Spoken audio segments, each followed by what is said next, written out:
오늘은 계시된 하나님의 뜻에 대한 순종입니다. 계시된 하나님의 뜻에 대한 순종을 91문부터 95문까지 살펴보면서 보도록 하겠습니다. 91문입니다. 제가 질문을 하면 여러분 답을 읽어주시기 바랍니다. 제 91문, 하나님께서 사람에게 요구하시는 의무는 무엇인가? 하나님께서 사람에게 요구하시는 의무는 그의 계시된 의지에 순종함이다. 사무엘상 15장 22절을 보시면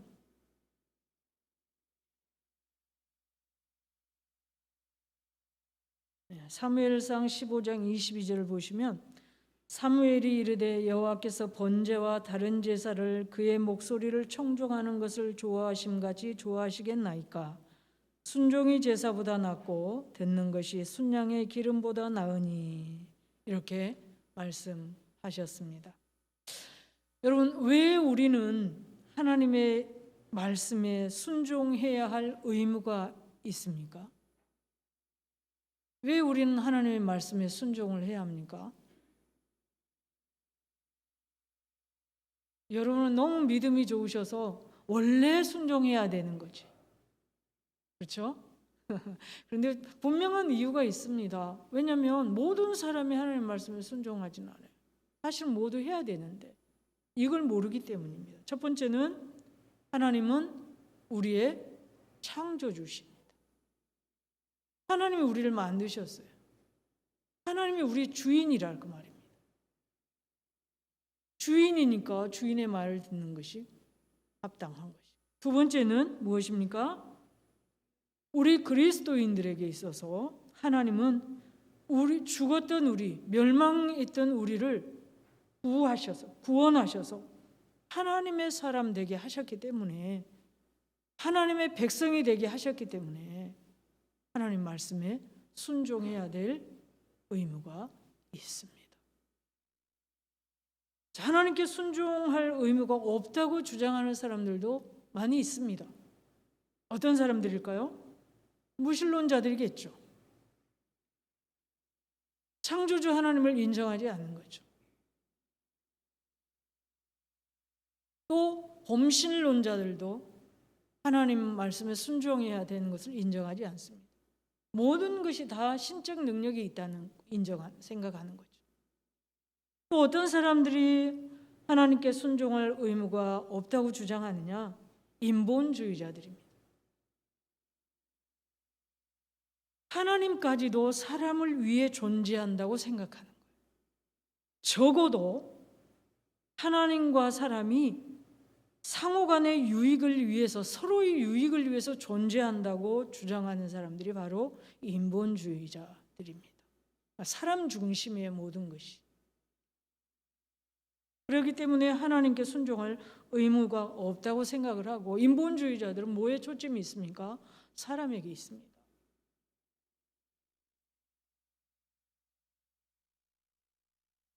그래서 사람에게 봉사하는 것, 사람을 이롭게 하는 것 굉장히 관심이 많습니다. 여러분, 사람이 사람을 위해 봉사하는 것 좋은 것이죠. 좋은 것입니다. 그 봉사가 하나님을 섬기는 사람으로서 하나님의 말씀에 대한 순종에서 나온 봉사라면 그것은 진정으로 하나님의 뜻에 순종하는 것이기 때문에 하나님을 경배하는 것입니다. 섬기는 것입니다. 순종하는 것입니다. 그러나 사람을 위해 하는 봉사가, 그 동기가 단순히 사람들을 돕기 위한 것,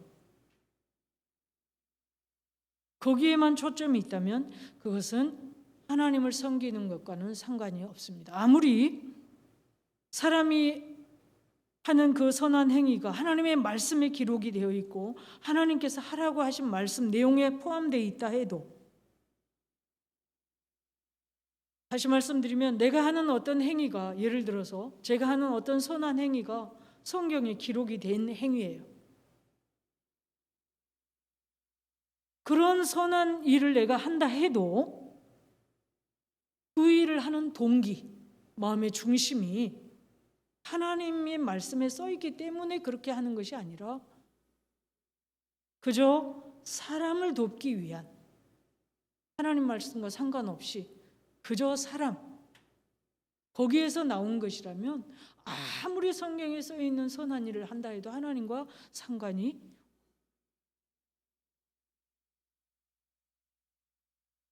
자, 두 번째로 92문을 보면 질문을 합니다. 하나님께서 사람에게 그의 순종의 법칙으로 처음 계시하신 것은 무엇이었는가? 선악을 알게 하는 나무의 실과를 먹지 말라는 특별한 명령 외에 무죄 상태에 있는 아담과 그가 대표하는 전 인류에게 계시하신 순종의 법칙, 규칙은 도덕법이었다. 여러분, 두 가지죠. 하나님께서 주신 순종의 법칙. 첫 번째는 뭡니까? 무죄한 상태에 있던 인간에게 하나님께서 주신 특별한 명령은 선과 악을 알게 하는 나무의 실과를 먹지 말라는 것이죠. 여기는 먹었을 때와 먹지 않았을 때 그 행동에 대한 책임이 있습니다. 이걸 이제 행위 언약이라고 하죠. 안 먹으면 이렇고 먹으면 이렇고, 안 먹으면 영생이고 먹으면 죽음이고. 여러분, 타락하기 이전의 인간의 상태를 무죄의 상태라고 합니다. 이 무죄한 상태에 있는 인간에게 하나님은 선악을 알게 하는 나무의 열매를 먹지 말라, 이렇게 말씀하셨습니다. 창세기 2장 16절 17절입니다. 한번 읽겠습니다. 여호와 하나님이 그 사람에게 명하여 이르시되 동상 각종 나무의 열매는 내가 임의로 먹되 선악을 알게 하는 나무의 열매는 먹지 말라. 내가 먹는 날에는 반드시 죽으리라 하시니라. 여러분, 하나님께서 이 말씀을 아담에게 주셨고 아담과 하와는 이 말씀을 알고 있었을까요? 듣고 잊어버렸을까요? 알고 있었습니다. 알고 있다는 걸 우리는 어떻게 알죠?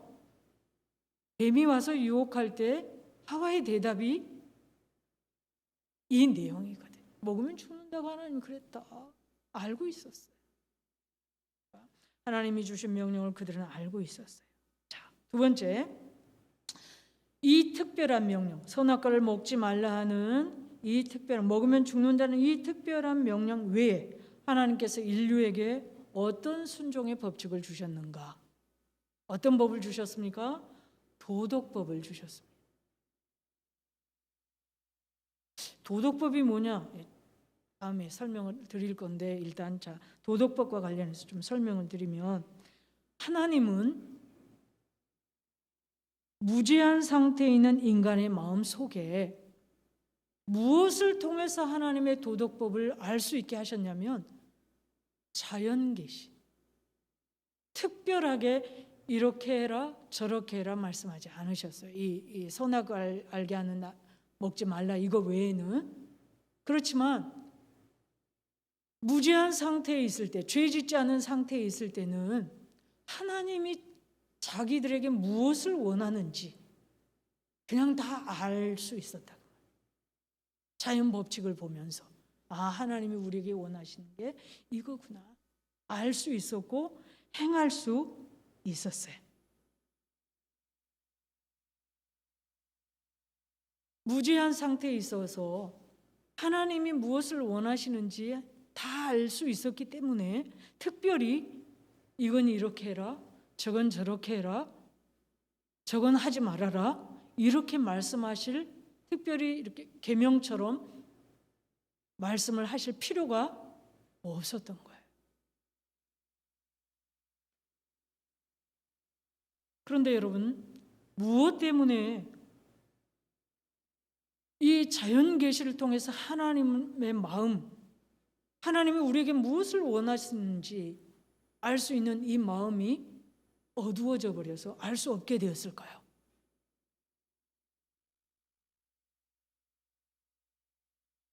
알 수도 없고 행할 수도 없게 되었어요. 무엇 때문일까요? 바로 죄 때문에. 먹으면 죽으리라 말씀하셨던 그 행위였냐.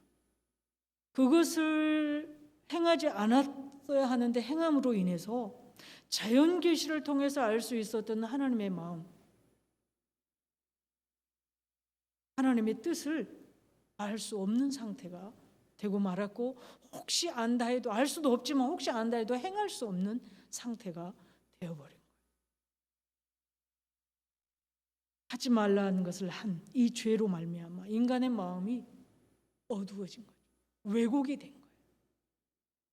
바로 볼 수가 없는 거예요. 제대로 알 수가 없는 거예요.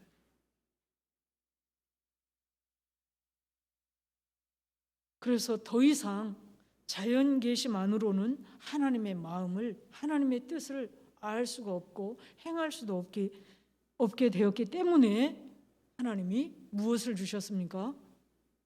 네, 십계명을 주신 거예요. 계시된, 이제는 특별하게 계시된 말씀으로 계시를 하신 거예요. 이건 이렇게 해라, 저건 저렇게 해라.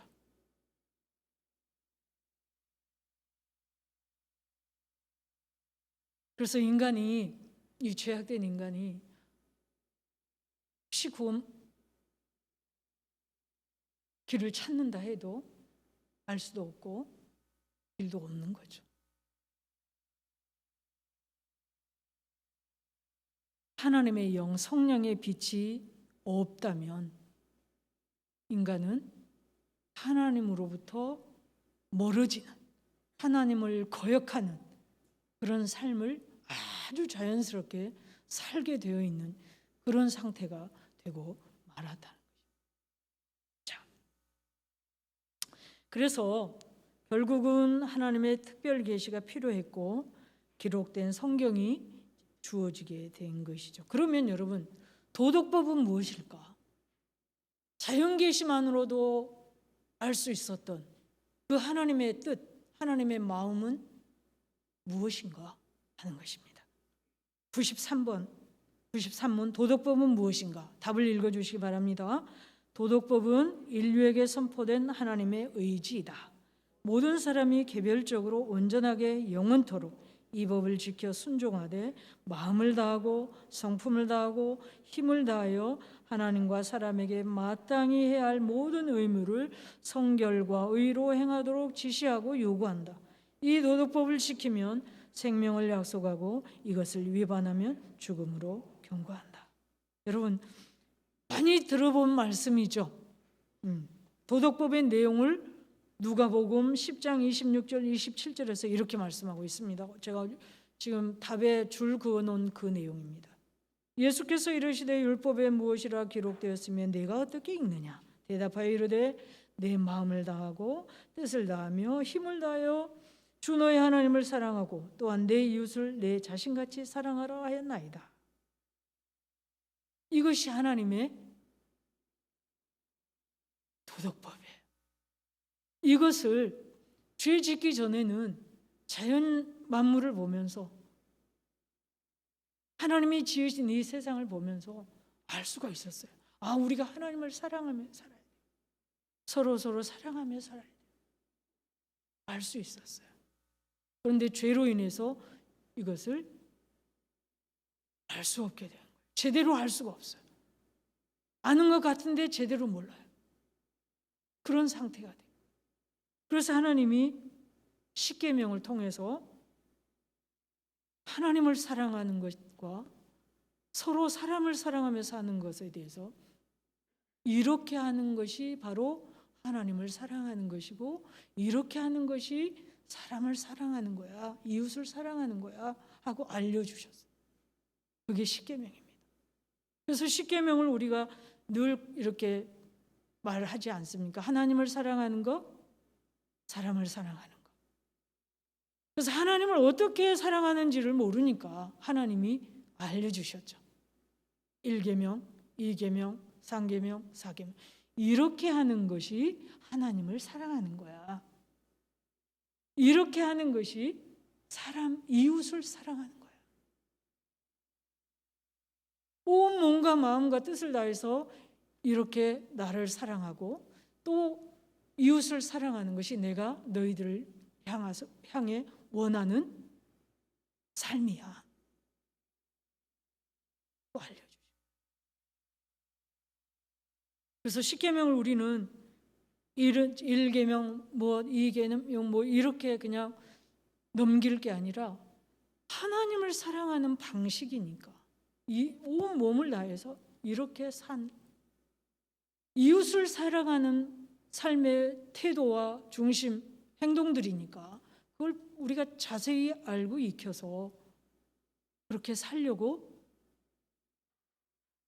해야 한다는 것이. 그래서 이제 앞으로 계속해서 이 10계명에 대해서 그 내용을 배우게 될 거예요. 좀 더 구체적으로 세밀하게 어떻게 하나님을 사랑하는 것이. 단지 하나님이 이렇게 하라, 이렇게 하지 말아라. 왜 그렇게 말씀하셨을까? 여러분, 이 도덕법, 하나님을 사랑하고 이웃을 사랑하는 이것은 전 인류를 향한 하나님의 뜻이에요.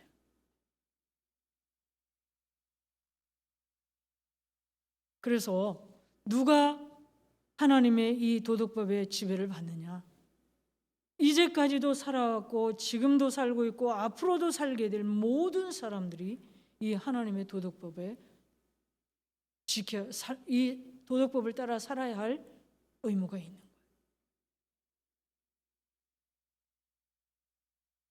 성경을 모르는 사람들에게도 또 하나님을 믿지 않는 사람들에게도 그리고 하나님을 믿고 예수 그리스도를 믿고 하나님의 백성된 그리스도인들에게도 이 도덕법은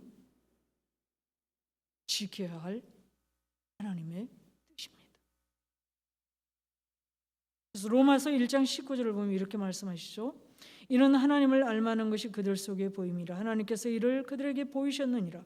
창세로부터 그에 보이지 아니하는 것들 곧 그의 영원하신 능력과 신성이 그가 만드신 만물에 분명히 보여 알려졌나니 그러므로 그들이 핑계하지 못할지니라. 두 번째로 하나님의 도덕법이 인간에게 요구하는 순종은 어떤 것인가?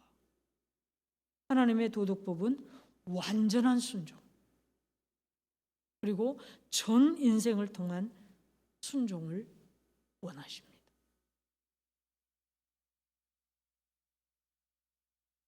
우리의 생각과 말과 행동뿐만 아니라 전 인생에 걸쳐서 우리의 마음 상태가 단 한순간이라도 실패함이 없이 온전히 완전할 것을 요구하십니다.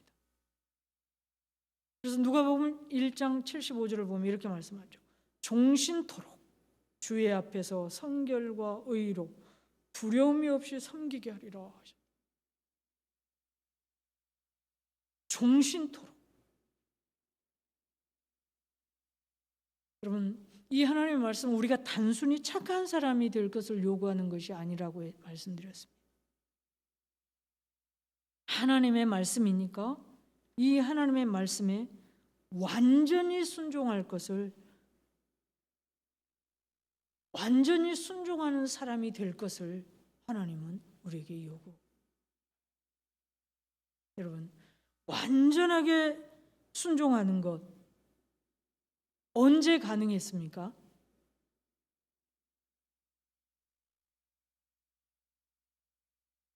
네? 그렇습니다. 아담과 하와가 죄를 범하지 않았을 때 알 수도 있었고 행할 수도 있었습니다. 그러나 인류의 대표였던 첫 번째 대표였던 아담의 범죄로 인해서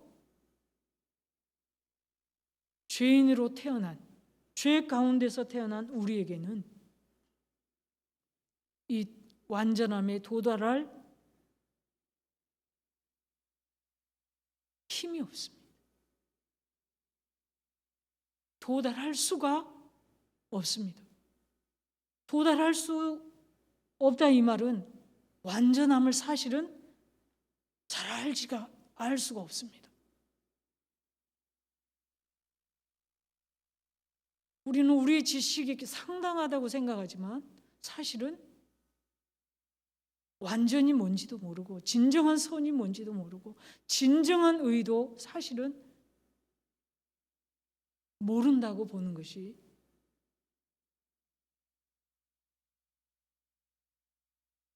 조금 더 보겠습니다. 하나님의 도덕법은 우리에게 어떤 종류의 의무를 요구하시는가? 하나님의 도덕법은 하나님과 사람에 대한 성결의 의무와 의의 의무를 요구합니다. 성결의 의무는 종교적인 의무를 말하고 의의 의무는 도덕적 의무라고 할 수 있겠습니다. 예를 들면 기도하는 것, 성경 읽는 것, 하나님을 찬양하는 것, 이런 것은 하나님께 대한 성결의 의무라고 한다면 우리가 정직하게 성실하게 살아야 하는 것, 이것은 사람들과의 관계에 대한 의의 의무인 것이죠. 그러나 엄밀하게 따지면 다 하나님께 대한 의무입니다. 사람에 대한 의무도 무엇을 위해서? 하나님이 그렇게 말씀하시기 때문에 하는 것이기 때문에 결국은 다 하나님과 연관이 돼요. 인간의 의무인 것이죠. 사도행전 24장 16절에 보면 이렇게 말씀하십니다. 이것으로 말미암아 나도 하나님과 사람에 대하여 항상 양심에 거리낌이 없기를 힘쓰나이다. 완벽하게 할 수는 없지만 우리의 씨름인 거죠. 하나님의 요구하신 만큼 완전하게 할 수는 없지만 우리는 힘쓰며 그의 자녀로서 그의 창조물로서 그렇게 힘쓰며 살아야 합니다. 자,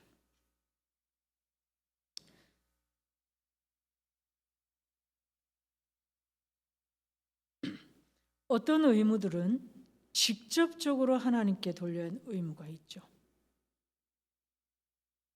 그러나 우리 이웃을 우리 몸과 같이 사랑하는 것, 하나님을 향한 간접적이지만 결국은 하나님께, 그리고 하나님은 하나님께서 주신 도덕법을 지키는 값으로 무엇을 약속하셨습니까? 아까 질문에서 우리 93문에서 말씀하셨던 영생입니다. 무죄한 상태에 있었던 아담과 하와는 하나님의 도덕법을 완전히 지킬 수 있었기 때문에 영생을 얻을 수 있었습니다. 만약에 아담과 하와가 그렇게 했더라면 얼마나 좋았겠습니까? 우리도 온전히 지킬 수 있는 상태로 태어났을 것이기 때문에 좋겠죠. 그러나 아담과 하와는 하나님께 불순종했고 그의 후손으로 태어난 우리는 죄인으로 태어나게 되었습니다. 그래서 도덕법을 전혀 성취할 수 없게 된 것이죠. 그러면 하나님의 이 도덕법 위반으로 인해서 인류에게 온 형벌은 무엇인가? 그것은 사망의 형벌입니다. 로마서 6장 23절을 보면 이렇게 말씀합니다. 죄의 삭은 사망이요 하나님의 은사는 그리스도 예수 우리 주 안에 있는 영생이니라. 죄의 값은 사망입니다. 이 사망은 하나님의 사랑과 은총으로부터의 분리이고 육체의 죽음과 흙으로 돌아가는 것입니다. 성경에서 말하는 지옥입니다. 둘째 사망입니다. 그러면 타락한 후의 사람, 타락한 후의 인간에게도 이 도덕법이 소용이 있는가? 93문입니다. 답을 읽습니다. 타락 후에는 아무도 도덕법에 의하여 의와 생명에 이를 수 없다. 그러나 중생한 자와 중생하지 못한 자와 마찬가지로 모든 사람에게 공통적으로 크게 소용되는 것이다. 타락한 후의 인간은 도덕법을 지킬 수 없지만 도덕법을 완전하게 지킴으로 인해서 의와 생명에 이를 수는 없지만 그럼에도 불구하고 필요하다. 뭐에 필요한가 하는 것이죠.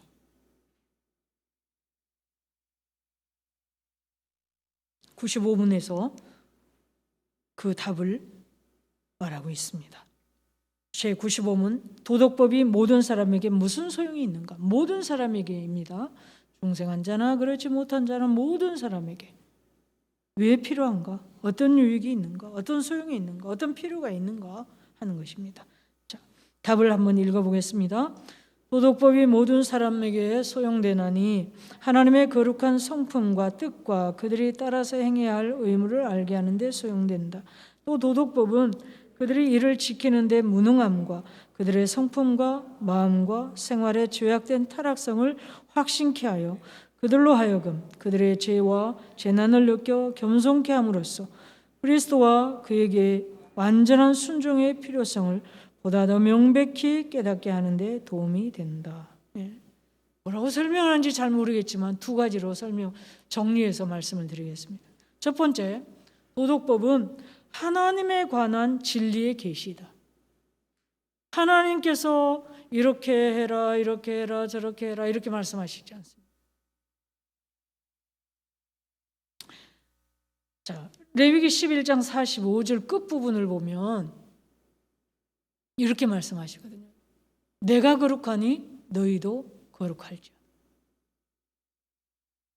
그러니까 하나님 이 도덕법은 하나님의 십계명 함축해 놓은 더 함축해 놓은 하나님 사랑, 이웃 사랑 이런 하나님의 말씀들은 하나님이 어떤 분인지를 우리에게 알려주는 거예요. 거룩.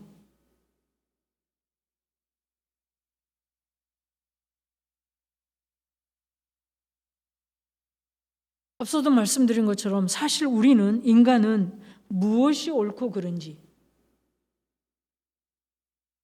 죄로 인해서 타락한 인간은 무엇이 옳고 그른지 그 기준이 없어요. 다시 말씀드리면 무엇이 옳고 그른지 사실 몰라요. 원래부터 이것은 옳고 저것은 옳지 않고 그런 게 아니거든요.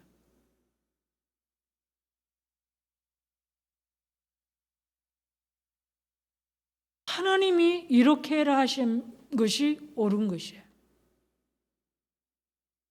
하나님이 이렇게 하지 말아라, 그것은 그른 거예요. 옳지 못한 거예요. 그렇게 말씀하신 그 내용은 무슨 말인지 이해가 되십니까? 하나님이 옳고 그름의 기준이라 그 말입니다. 하나님이 옳다 하시면 그게 옳은 거예요. 하나님이 옳지 않다 그러면 옳지 않은 거예요. 그래서 우리가 학교 다닐 때 배운 것처럼 이 세상 각 나라마다 법이 있잖아요. 법. 함무라비 법전이라고 여러분 들어보셨죠? 성경에 나온 하나님의 말씀이 먼저냐, 세상의 사람들이 만든 법이 먼저냐 얘기하는데 각 나라의 법들은 사실은 다 성경에서 나온 거예요. 다만 성경의 정신을 따라서 정말 얼만큼 더 가까워졌느냐에 따라서 문명, 좋은 나라, 하나님은 없고 그냥 법만 따라서도 참 좋은 나라, 좋은 법 이렇게 되는 거죠. 다 하나님의 말씀을 흉내낸 것들이에요. 저는 그렇게 봐요.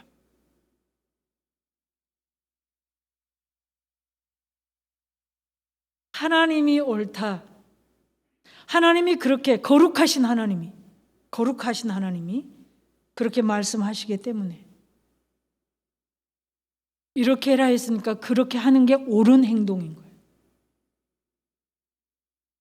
하나님이 이렇게 하지 말아라 그랬으면 이것은 하면 옳지 않은 행동인 거예요.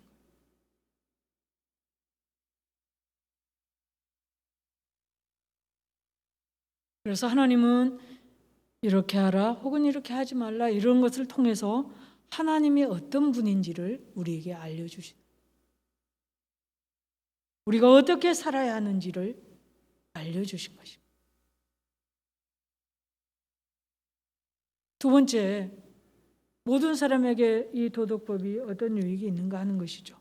하나님의 도덕법은 본성상 타락한 인간이 자신의 죄성을 깨닫게 하는 도구가 됩니다. 다시 말씀드리면, 그냥 쉽게 말씀드리면 성경을 보면서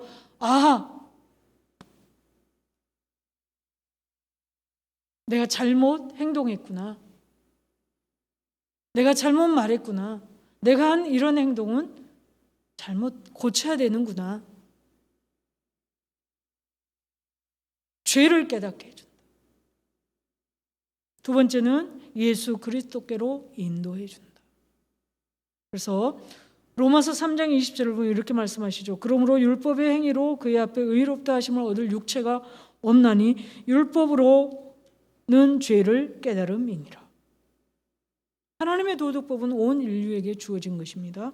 그런데 이 완전한 표준을 따라 살려고 해보면 할수록 뭘 깨닫습니까? 그렇게 살기에는 내가 얼마나 죄악된지를 깨닫는, 내가 얼마나 약한지, 내가 얼마나 이기적인지. 하나님 말씀 따라 살려고 해보면 할수록, 실험하면 할수록 예리하게 자신을 파악하고 예리하게 자신을 조명해 보면, 그 말씀 앞에 나를 내려놔 보면 하나님 말씀에 비추어 보지 않으면 다른 사람들과 비해서 난 그런 대로 괜찮은 사람이야 라고 생각할지 모르지만, 하나님 말씀 앞에 우리를 내려놓고 보면 우리 자신을 발견하게 됩니다.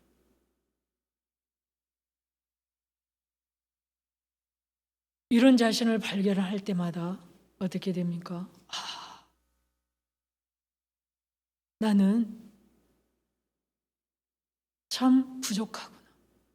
나는 하나님 앞에서 정말 죄악되고 겸손하게 되지 않을 수가.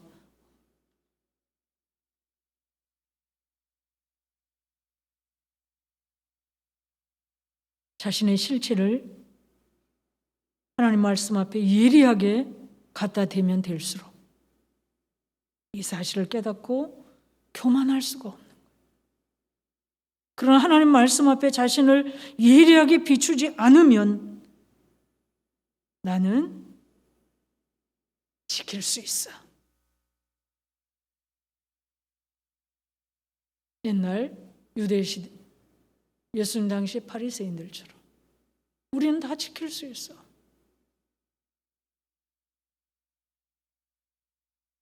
여러분, 자신의 죄악됨을 깨달은 사람, 겸손하게 될 뿐만 아니라 이 죄로부터 그러면 내가 어떻게 해야 구원받을 수 있는가?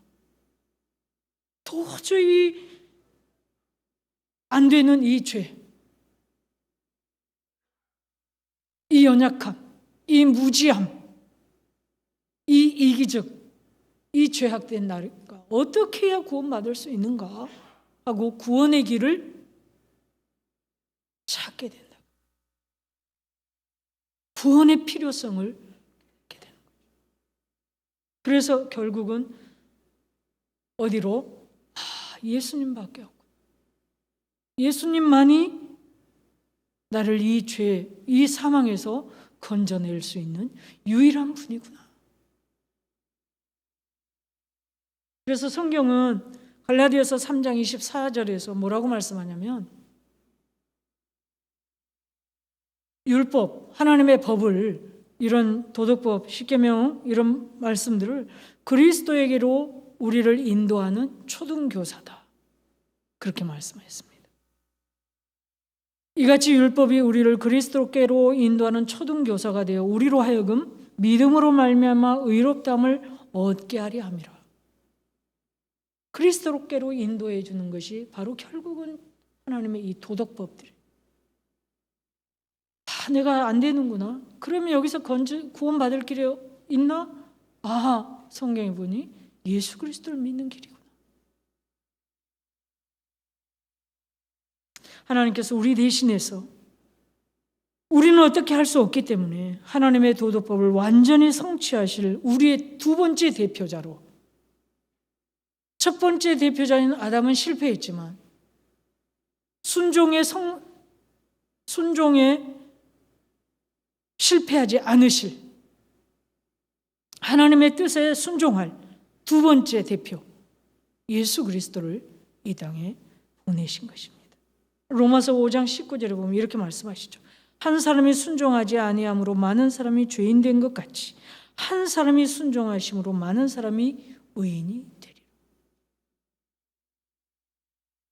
예수 그리스도는 하나님의 이 도덕법의 모든 요구를 완전하게 순종하셨고, 하나님께서 인간에게 표준으로 제시하신 완전한 표준을 완벽하게 다 이루신 분입니다. 사실 예수님은 도덕비 필요하지 않으신 분이죠. 죄 없이 태어나셨으니까. 다만 오로지 우리를 위해서, 우리를 위해서 도덕법을 이루신 것입니다.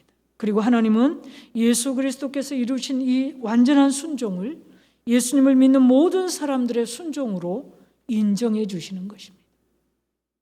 그리스도의 완전한 순종을 마치 내가 이룬 것처럼 그렇게 받아들여 주시고, 그리스도의 그 순종을 우리의 순종으로, 그리스도의 그 의를 나의 의로 그렇게 전가해 주신 것입니다. 이것이 하나님의 사랑입니다.